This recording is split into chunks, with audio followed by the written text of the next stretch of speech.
Uji tarik adalah pengujian yang dilakukan untuk mengetahui seberapa kuat suatu bahan dalam menahan gaya tarik atau menahan beban yang diberikan kepada bahan atau material tersebut. Lalu apa hubungan kurva stress strain dan uji tarik? Kurva stress strain adalah hasil interpretasi data yang dilakukan pada proses uji tarik. Lalu bagaimana cara membuatnya? Simak video berikut. Pertama-tama kita lihat dulu data yang sudah disajikan di sini, yang sudah diketahui ada data displacement dalam satuan mm, kemudian data force dalam satuan kn, dan kita dapat mengetahui panjang awal dan diameter dari sananya. Kemudian sebelum kita memasukkan ke dalam stress dan strain, kita perlu mencari panjang awal ke dalam sentimeter dengan cara panjang awal dibagi 10 menjadi 17,5 dan diameternya adalah sama dengan 8 dibagi 1000, 0,08. Cara mencari jari-jari adalah setengah dari diameter dengan rumus PR kuadrat. Artinya, kita bagikan saja 0,08 ini dibagi menjadi 2. Sehingga hasilnya adalah sama dengan 0,008 dibagi 2 menghasilkan 0,004. Lalu bagaimana cara menghitung luas penampang? Karena luas penampang ini akan dibutuhkan untuk mencari stres. Cara mencari luas penampang adalah sama dengan kita ketik PI dalam kurung dikali dengan jari-jari. Dikali lagi dengan jari-jari lagi. Kemudian kita enter. Hasilnya 5,06 sekian. Kemudian setelah itu kita akan mencari dis dalam sentimeter, karena di sini disnya masih dalam milimeter. Kita langsung saja dengan menyamadengankan, kemudian displacement-nya dibagi 10. Supaya cepat kita klik dulu. Selanjutnya ada force, force adalah sama dengan force dalam bentuk kn dikali 1000.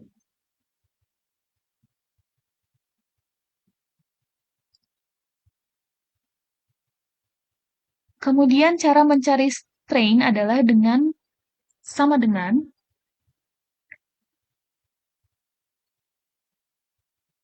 dis dalam satuan sentimeter dibagi dengan panjang awal dalam satuan sentimeter juga. Kemudian jangan lupa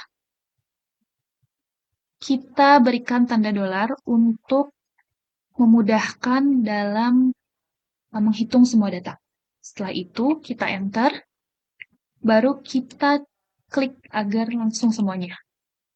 Kemudian kita cari stresnya. Stresnya ini dalam bentuk Pascal.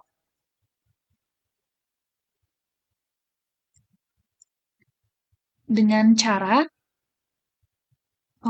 MPa.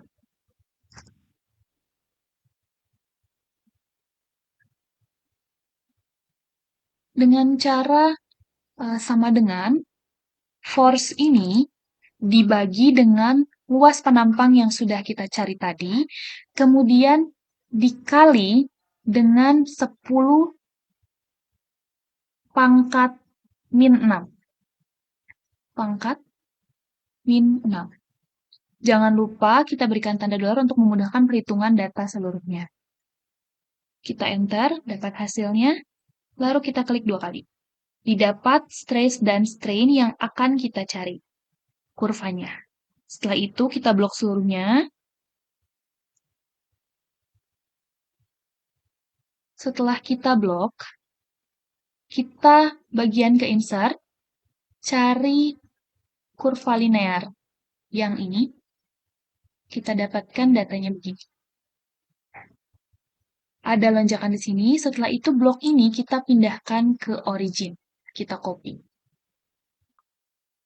Dari Excel kita masukkan ke dalam origin di tabel ini, kemudian kita blok kedua tabel ini, kemudian kita akan kurva ini. Didapatkan kurva seperti ini, lalu kita nolkan garis vertikal dan horizontalnya untuk memudahkan nanti Nah, mencari kurva linear. Setelah itu, kita cari kurva linearnya karena nanti menentukan titik lurus butuh kurva linear. Kita tarik garis, di mana garis linear di antara ini.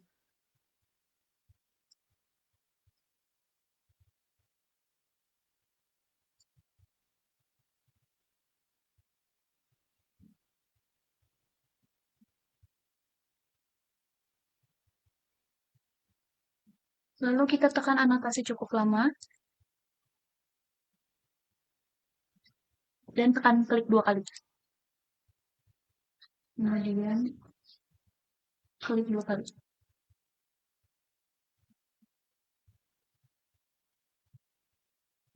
Setelah itu kita lihat 0,03131 ini dan 0,01554 ini 0,01554 ini tentang dari mana ke mana. Titik potong ini kita dapatkan nilai 0,0154 sampai 0,031. Kita lihat ada di rentang nilai keberapa.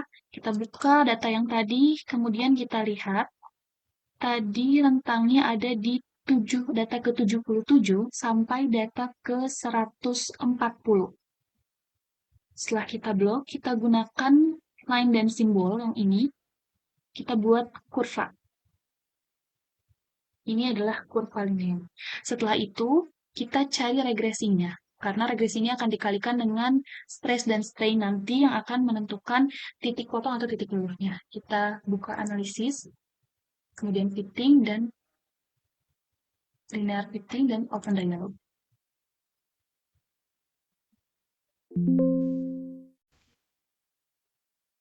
Oke.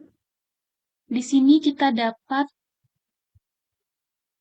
R-nya adalah 0,99945, hampir 1, dan ini data yang cukup bagus. Di sini kita dapatkan slope.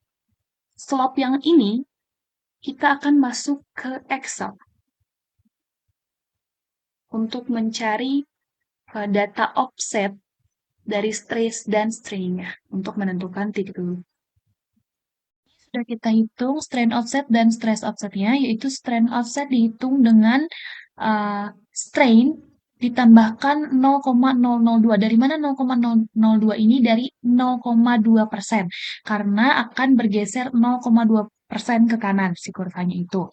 Kemudian yang stress offset ini, dia didapatkan dari strain dikali dengan slope yang tadi kita dapatkan ini. Sehingga setelah itu kita akan blok semuanya dan kita akan pindah ke origin untuk mendapatkan titik luluh yang kita inginkan. Kita blok dan kita pindah ke origin. Yang kita blok tadi di Excel, kita akan masukkan ke dalam origin dengan cara blok kolom kedua ini. Kita ke menu insert. Setelah itu kita namai di sini adalah strain offset. Dan di sini adalah stress offset.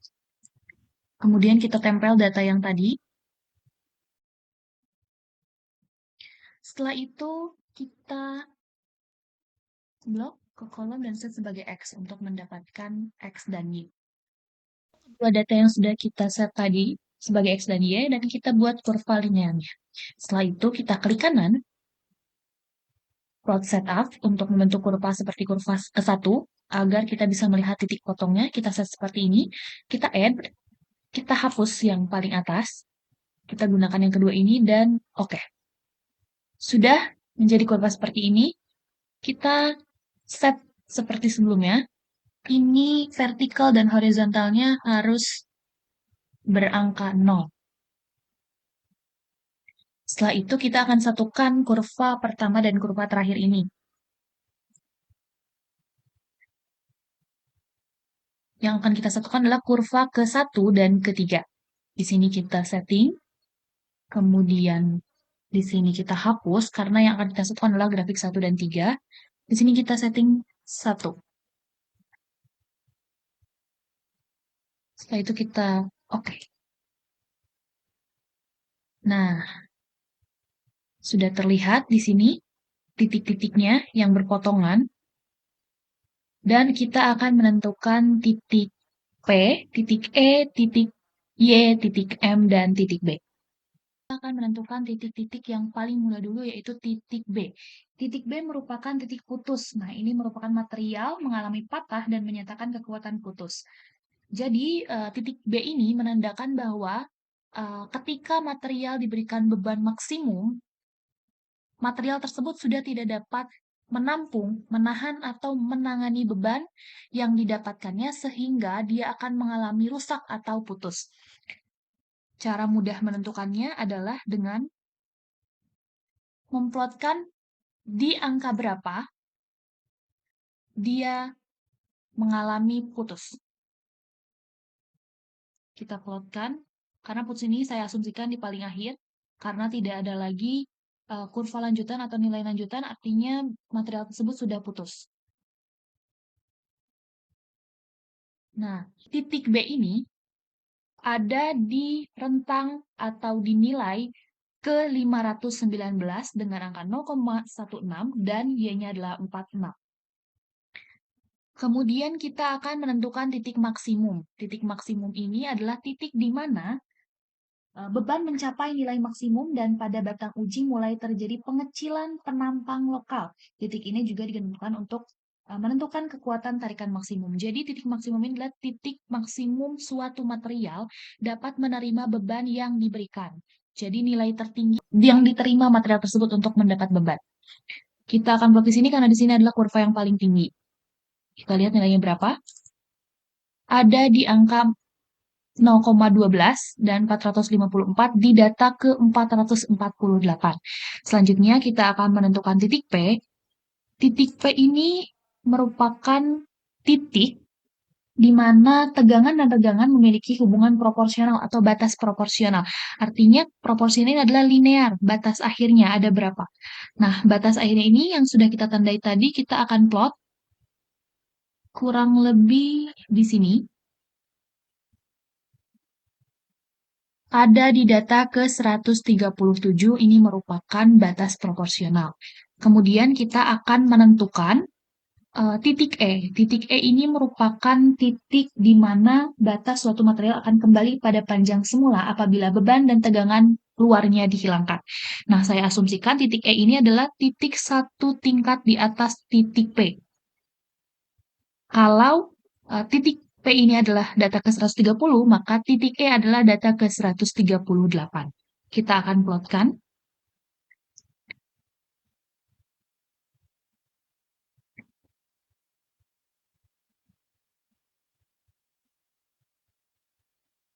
Nah, data ke 138 dengan besar sekian. Kemudian kita akan menentukan titik Y.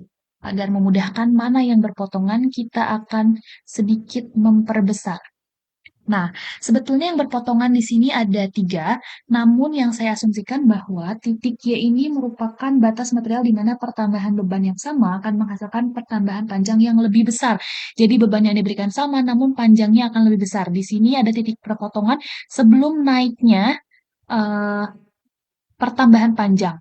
Jadi saya mengasumsikan titik Y ini merupakan titik perpotongan antara kurva stress-strain biasa dengan kurva stress-strain dari offset.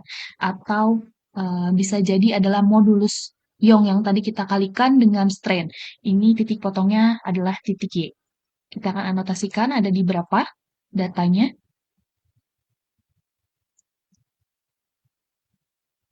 Ternyata titik Y ada di data ke 191 dengan besaran sekian. Nah, setelah itu kita akan zoom out.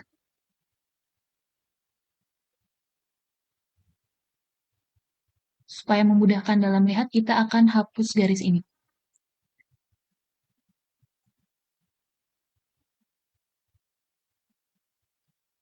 Nah, ini adalah kurva stress dan strain yang sudah didapatkan.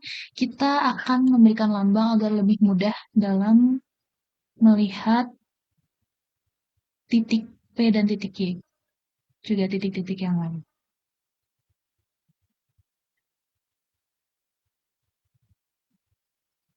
Titik P. Kemudian kita plotkan juga titik E.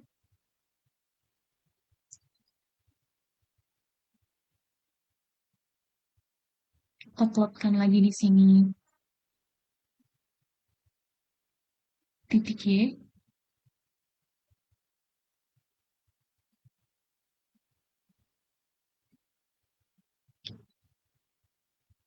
Kita plotkan di sini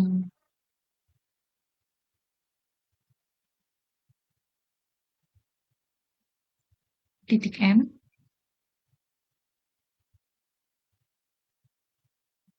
Dan kita plotkan di sini adalah breaking point atau titik putus.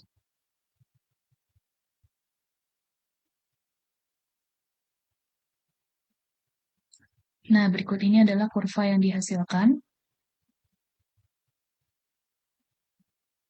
dari kurva stress strain yang sudah saya buat. Terima kasih, sekian yang dapat saya sampaikan. Wassalamualaikum warahmatullahi wabarakatuh.